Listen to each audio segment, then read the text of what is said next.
அறுவை சிகிச்சையில்லா குணம் இது ஆயுட்கால நிவாரணம். Dr. Srivarmas. These 9 years have been characterized by 4 things: malgovernance, corruption, appeasement, and economic mismanagement. And the result of that is the country's highest unemployment is in Kerala. The country's highest retail inflation is in Kerala. The country's highest per capita debt is in Kerala. The lowest investment in any state in India is in Kerala. And it is a state today where even the Dalit community fear for their safety and rights. So the consequences of 9 years of Pinarayi Vijayan ji and his CPM Sarkar is known to the people. Nobody in Kerala is celebrating. Not the government workers, not KSRTC, no ASHA workers, not the Malsya Tolali, the fishing community, not the Malayora farmers. Nobody is celebrating, no youth, nobody. But the Communist Party insists on celebrating. So our question is, what are you celebrating? And today the BJP NDA has taken a decision for the next 1 year.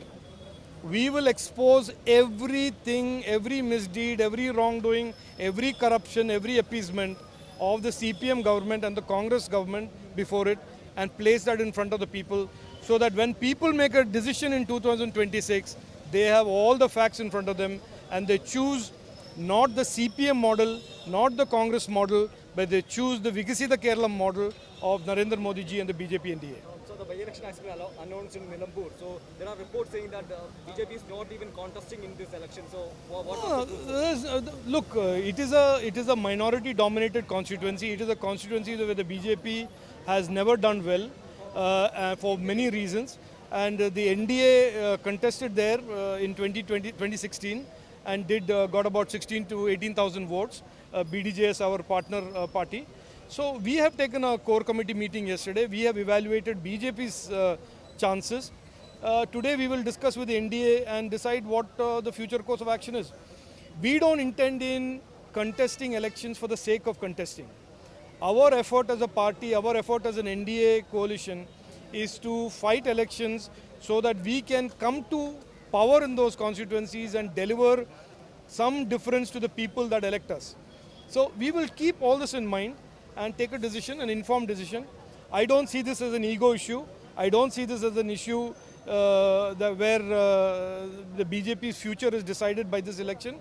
We know very well that our focus is local body elections in November 2025. So the important issue is that in the Niti Aayog meeting, Kerala CM didn't even participate in that meeting. So how do you see that? No, look, development is not on his priority. We know it for the last 9 years. If you look at his track record, development is not Pinarayi Vijayan ji's priority.